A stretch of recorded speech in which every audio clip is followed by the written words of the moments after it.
Assalamualaikum warahmatullahi wabarakatuh.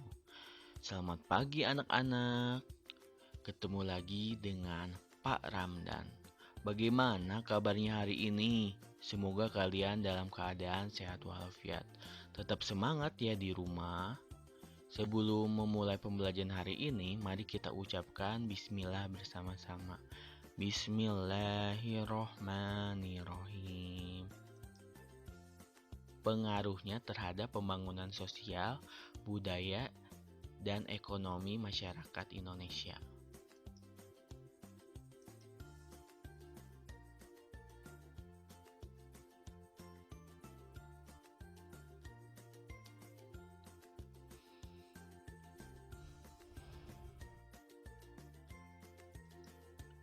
Pembangunan ekonomi dan sosial budaya sangat penting bagi kemajuan suatu bangsa. Salah satu faktor yang mempengaruhi hal tersebut adalah adanya interaksi antar individu atau kelompok di dalam suatu lingkungan. Setiap individu atau kelompok tersebut memiliki peran masing-masing. Contoh interaksi dalam hal pembangunan ekonomi adalah kegiatan jual beli di pasar. Dalam kegiatan jual beli di pasar, ada yang berperan sebagai penjual dan pembeli. Dalam jual beli di pasar, pasti terdapat interaksi. Terjalinnya sebuah komunikasi antar individu dengan individu, individu dengan kelompok.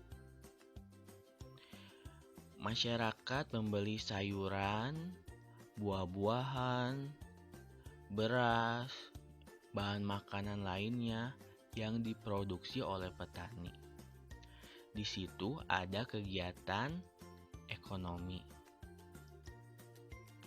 Petani sebagai produsen menanam sayur-sayuran, buah-buahan, nanti disalurkan ke pedagang. Pedagang di sini berperan sebagai penyalur barang dari produksi. Pedagang ini berperan sebagai distributor, ya, sebagai penyalur dari produsen ke konsumen. Nanti dibeli oleh pembeli. Di pasar akan terjadi interaksi jual beli antara pedagang dan pembeli. Proses tersebut akan terciptanya pembangunan ekonomi di daerah tersebut.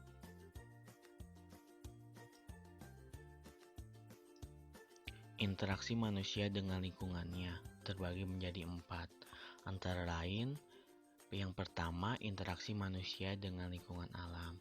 Contohnya, petani sedang membajak sawah, sedang berkebun, yang berhubungan dengan lingkungan alam.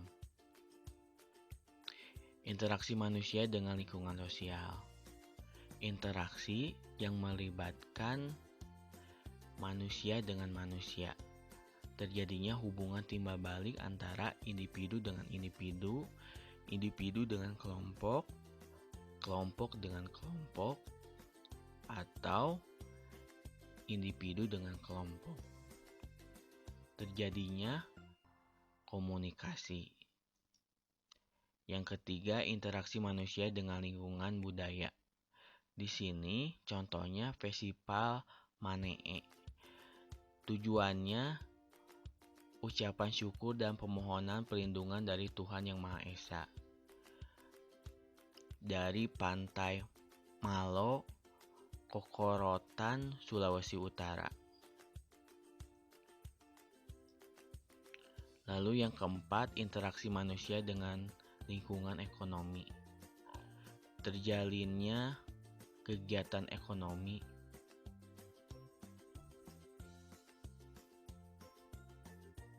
Interaksi dengan lingkungan alam. Di sini ada gambar petani sedang membajak sawah, sedang menanam padi. Kegiatan petani bukan hanya berinteraksi dengan lingkungan, tapi untuk memenuhi kebutuhan hidupnya dalam sehari-hari. Petani ini sebagai produsen. untuk membangun kehidupan ekonomi, tetapi untuk membangun kehidupan sosial budaya masyarakat. Kegiatan ini dilakukan untuk meneruskan budaya kehidupan masyarakat petani yang telah dilakukan bertahun-tahun. Kegiatan masyarakat petani di suatu tempat dan tempat lain tidak sama. Hal ini dipengaruhi juga oleh kehidupan sosial masyarakatnya. Kemampuan untuk berinteraksi dengan lingkungan untuk memenuhi kebutuhan hidupnya. Kebutuhan hidup manusia berupa kebutuhan pokok, kebutuhan sekunder, dan kebutuhan tersier. Setiap kali manusia melakukan kegiatan untuk memenuhi kebutuhan hidupnya, selalu memberikan pengaruh kepada lingkungannya, baik lingkungan alam maupun lingkungan ekonomi, sosial, dan budaya.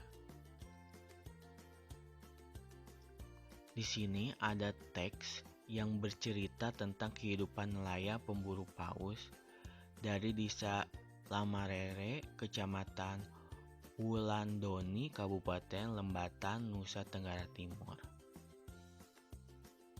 Mari kita baca bersama-sama.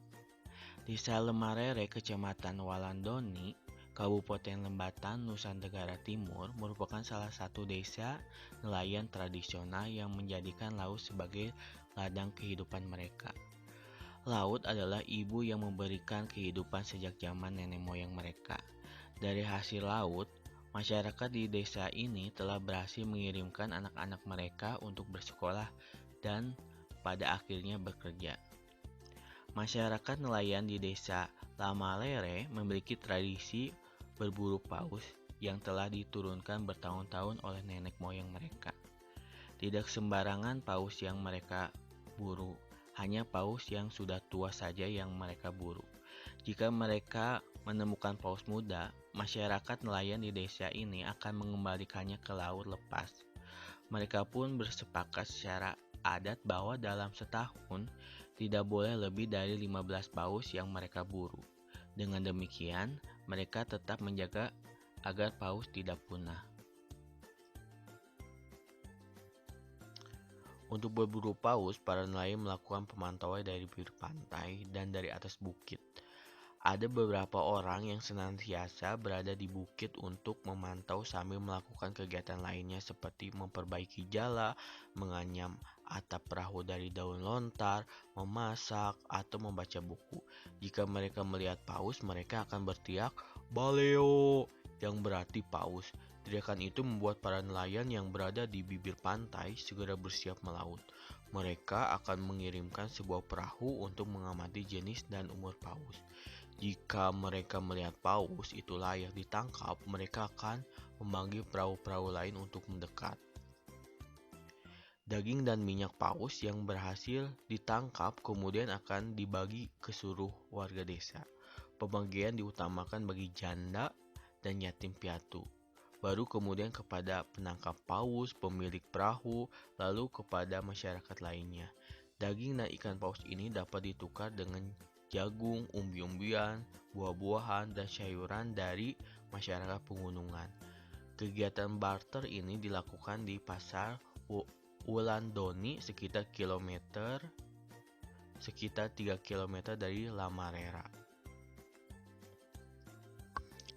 Dari teks cerita ini tentang kehidupan nelayan pemburu paus dari desa Lamarera, Nusa Tenggara Timur, berceritakan tentang pembangunan sosial budaya masyarakat yang ada di sekitar dan juga berhubungan dengan kegiatan ekonomi.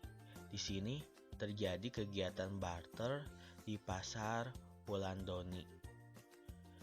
Barter antara daging dan minyak paus nanti dibarter dengan sayur-sayuran, jagung, umbi-umbian, buah-buahan dari masyarakat pegunungan. Terjalin interaksi antara masyarakat sekitar.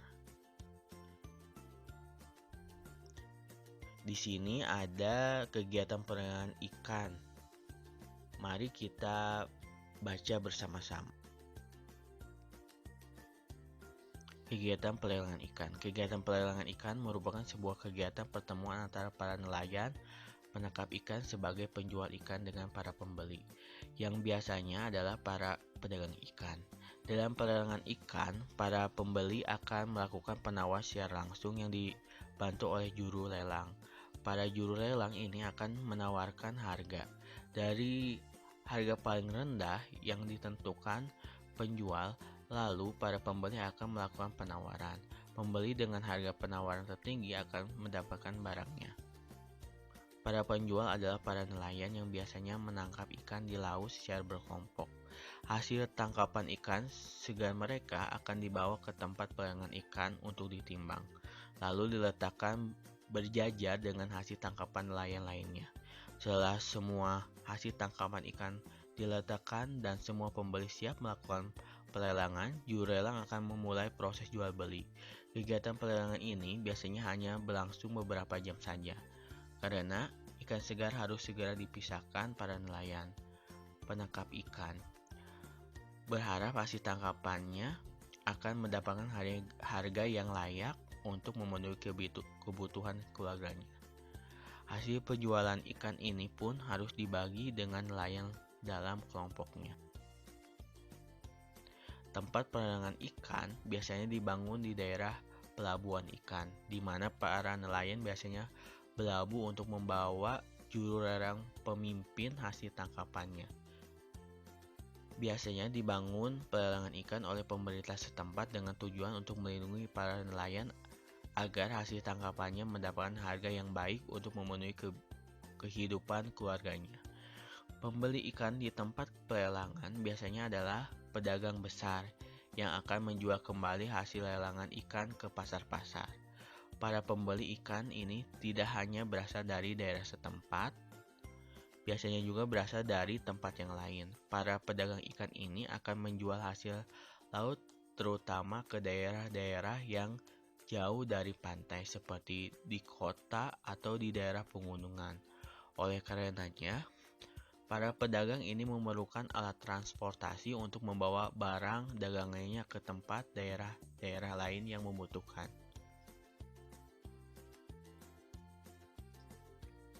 Dalam teks yang kita baca tadi tentang kegiatan pelelangan ikan, terdapat beberapa orang yang berperan dalam kegiatan itu. Yang pertama ada nelayan sebagai penangkap ikan dan penjual ikan. Ada yang berperan sebagai juru lelang. Ada yang berperan sebagai pembeli, biasanya pedagang ikan. Dalam kegiatan tersebut terjadi interaksi hubungan timbal balik yang berhubungan dengan pembangunan sosial dan budaya. Manusia pasti hidup saling mempengaruhi satu sama lain. Manusia berhubungan dengan lingkungan. Pada mulanya manusia mencoba mengenal lingkungan hidupnya, kemudian manusia berusaha menyesuaikan dirinya. Lebih dari itu, manusia telah berusaha pula mengubah lingkungan hidupnya demi kebutuhan dan kesejahteraan. Salah satu bentuk interaksi manusia dengan lingkungannya terlihat dari berbagai bentuk kegiatan. Salah satu kegiatan yang berhubungan dengan interaksi manusia dengan lingkungan di daerah pantai adalah pelelangan ikan yang tadi kita baca. Dalam kegiatan pelelangan ikan, ini juga berpengaruh terhadap pembangunan sosial budaya karena para pembeli ikan ini tidak hanya berasal dari daerah setempat, bisa juga berasal dari tempat lainnya. Dengan demikian, kegiatan pelelangan ikan ini merupakan salah satu bentuk interaksi manusia dengan lingkungan dalam upaya pembangunan ekonomi dan sosial budaya.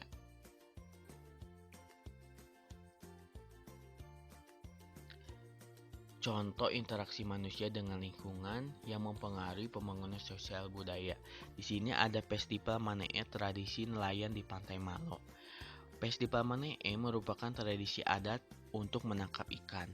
Tradisi ini dilakukan oleh masyarakat Pantai Malo, Korotan, Sulawesi Utara.